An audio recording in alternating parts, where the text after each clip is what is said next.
Bienvenue Flash Info de ce vendredi sur Kivu Morning Post. À la une, Live 123 a officiellement annoncé son retrait total d'Uvira et le transfert de la responsabilité sécuritaire de cette ville stratégique du Sud Kivu à la communauté internationale. Dans une lettre adressée au secrétaire général de l'ONU, le mouvement affirme agir par respect du cessez-le-feu et appelle au déploiement urgent d'une force neutre. Suivez le détail avec Sarah Salimaya. La crise sécuritaire dans l'est de la RDC connaît un tournant symbolique et politiquement lourd. Dans une lettre officielle datée du 15 janvier 2026 et adressée au secrétaire général des Nations Unies, Antonio Guterres, l'Alliance Fleuve Congo AFC M23 annonce avoir placé la ville stratégique d'Uvira au sud Kivu sous la responsabilité pleine et entière de la communauté internationale. Signée par le coordonnateur politique du mouvement, Corneille Nangaa, la missive formalise les retraits de forces de l'AFC M23 de cette importante agglomération, une décision déjà annoncée le 15 décembre 2025 et réaffirmée ces dernières semaines. Les groupes affirment agir au nom de son attachement sincère au cessez-le-feu en vigueur et de sa volonté de privilégier une résolution pacifique et politique à la crise. Dans ses courriers, l'AFC M23 indique procéder au désengagement immédiat de l'unité d'observation et du monitoring qui devrait initialement accompagner une remise formelle de la ville à une force neutre. À compter de cette date, le mouvement déclare décliner toute responsabilité quant à la sécurisation de cette importante agglomération de la province du Sud Kivu.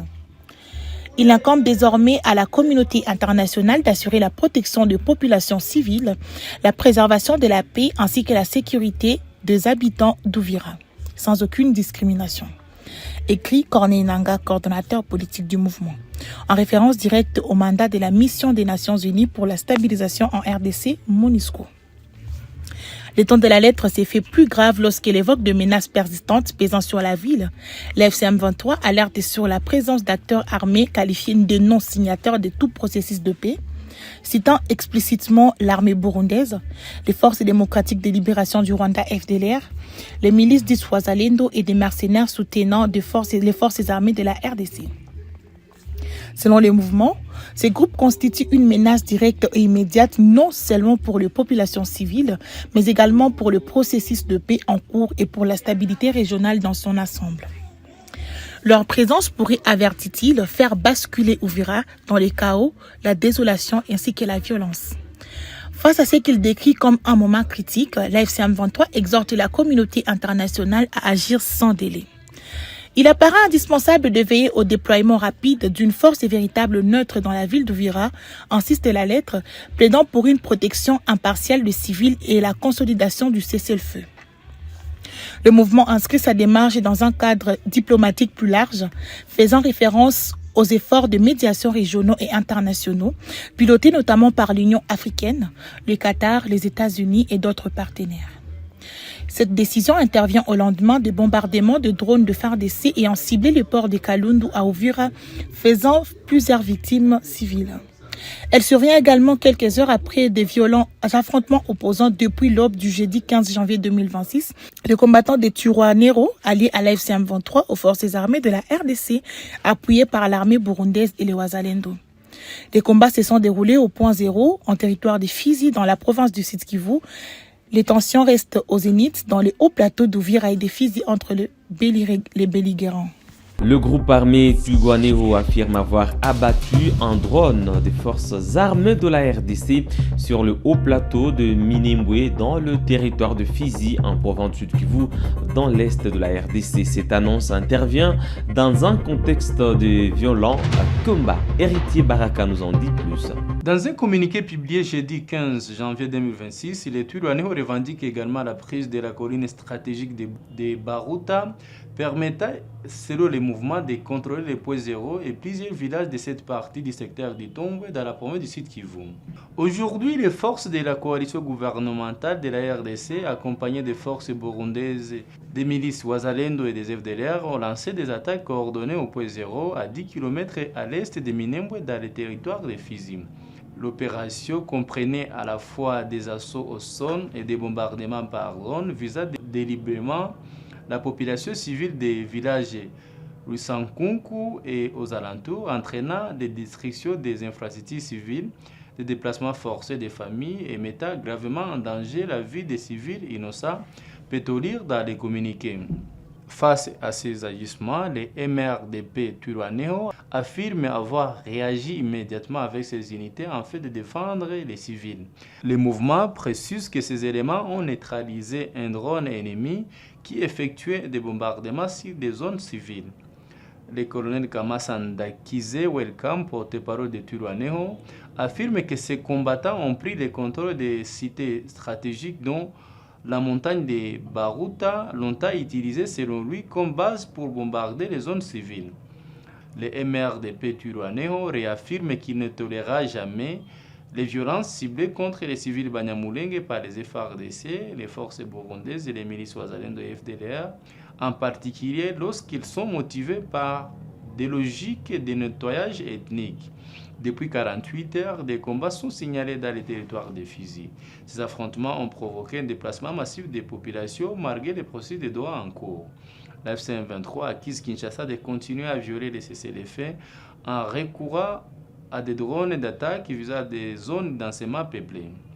L'armée congolaise, de son côté, rejette dans une déclaration toute implication dans des attaques dans la région. La prison centrale d'Iombo à Inongo, dans la province du Mai-Ndombe, se trouve dans un état de délabrement très avancé. Le gardien pénitentiaire intérimaire Pius Ebiakumpolo alerte sur les risques sécuritaires et humains liés à cette vétusté et appelle les autorités à engager d'urgence sa réhabilitation. Construite en 1923, la prison n'a jamais fait l'objet de travaux d'entretien et reste exposée à des évasions répétées. Pour cet établissement que vous voyez ici, c'est une prison qui date de longtemps, depuis 1923, que cette prison a été construite. Depuis sa création jusqu'à ce jour-ci, cette prison n'a eu aucune réflexion. Ça se trouve dans un état très délabré. Il y a des murs qui sont écoulés, il y a des affaissements partout, il y a des cassis partout. Et puis, les prisonniers qui sont d'ici sont des prisonniers volontaires. Pourquoi? Il y a partout écoulement des murs. Et puis, ils vivent dans des conditions difficiles. Comment? Il n'y a pas de l'eau potable. Il n'y a même pas de la lumière. Pas même de latrines. Et nous avions trouvé ici, cette prison a été inondée des herbes. Nous nous sommes évertués à réaliser quelques salons aussi, quelques corvées matinales et quelques corvées du jour pour essayer un peu de nettoyer cette prison. Et nous avions fait un effort aussi pour faire même des entretiens à l'extérieur. L'extérieur a été ici inondé. C'était une brousse. Ainsi, nous demandons aux autorités de venir nous aider, d'arranger la prison, d'aménager la prison, de venir réfectionner ou à défaut de nous construire même des pavillons ici pour essayer d'héberger les plus dangereux. D'améliorer aussi les cellules qui sont presque en mauvais usage. Il n'y a pas de porte. On prend les métaux les plus durs là pour masser sur la porte, donc ça ne va pas. Nous trouvons dans des conditions très difficiles. Il y a un danger. Il y a un danger pourquoi? Nous avons des vents violents ici au lac. Alors, comme les toitures, les charpentes sont dans mauvais état, il y a des fermes qui sont déjà décachées. Il y a certaines places aussi, les linteaux sont cassés, il y a risque d'écoulement. Il y a risque donc d'écraser, voire même les détenus, pas seulement les détenus, même les agents qui travaillent ici. Nous courons du jour au jour des risques. C'est ce que nous demandons aux autorités, tant provinciales que les autorités aussi nationales, de nous mettre dans les programmes de réflexion des prisons qui vont élaborer, pour que la prison ici puisse aussi être revêtue d'un nouveau tissu. C'est une prison aussi qui est historique, puis cette prison ici a hébergé autrefois le fait, papa Etel Tshisekedi, qui a passé certains moments ici, dans cette prison ici en détention. Alors, qui songe à cela, c'est une prison qui a une importance capitale. C'est une prison provinciale qui reçoit tous les détenus qui proviennent partout et ailleurs, dans tous les territoires. En tout cas, qui viennent nous secourir. Et puis la ministre Akasia Bandoubola Mbongo et Oneij Nsele ont clôturé leur mission officielle au Kasaï oriental jeudi 15 janvier 2026 et se sont rendus à Kabeyakamwanga où elles ont rencontré l'administration locale et les responsables des sociétés pétrolières pour identifier les sites de centres de stockage et de stations modulaires. La ministre des hydrocarbures a souligné que cette initiative vise à désenclaver l'espace à Grand Kasaï et à garantir l'approvisionnement en produits pétroliers, tandis que sa collègue des affaires foncières a rappelé le rôle stratégique du foncier dans le développement. Poursuivant leur mission officielle dans l'espace Grand Kasaï, la ministre d'État, ministre des Hydrocarbures, Akasia Bandoubou Lambongo, et la ministre des Affaires foncières, Onej Nsele, sont allés à Kabea Kamwanga. Les deux membres du gouvernement souminois ont emprunté la route nationale numéro 1 qui est en pleine réhabilitation. Arrivés à Kabea Kamwanga, Akasia Bandoubou Lambongo et Onej Nsele ont été accueillis par l'administrateur du territoire et les agents et cadres de l'administration publique. Les deux membres du gouvernement et les responsables des sociétés pétrolières ont identifié les espaces où ériger les centres de stockage ainsi que les stations modulaires. Pour la patronne des hydrocarbures, c'est une mission d'une grande portée économique et sociale. La décision qui a été prise, c'est de mettre en place des centres de stockage ici à Kabea Kamwanga, à Ndomba, à Mweneditu. Nous allons mettre des stations modulaires tout au long de la route. Et ça va justement désenclaver la province, ce qui va finalement chuter dans une perspective très bonne pour la République qui entre dans la vision du président de la République, chef de l'État, son Excellence M. Félix-Antoine Tshisekedi Tshilombo. La ministre des Affaires foncières, Onej Nsele, rassure que le foncier devient un véritable levier de développement. L'affaire foncière ici est essentiellement d'identifier des espaces pour pouvoir mener à bien ce projet, que ce soit dans les hydrocarbures ou dans l'énergie. Je crois qu'avec les compagnies pétrolières, notamment les compagnies de l'État, que nous voulons accompagner pour qu'ils prennent en main leurs responsabilités. Le responsable des sociétés pétrolières, la CEP Congo, la Sonatrach, Kobil et la Socir, très motivés et sont disposés à accompagner la vision du président de la République. Madame, Monsieur, c'est tout pour le Flash Info de ce vendredi 16 janvier 2026 sur Kivu Morning Post. Merci à vous d'avoir suivi à la fin. On se fixe un nouveau rendez-vous d'actualité. À très bientôt.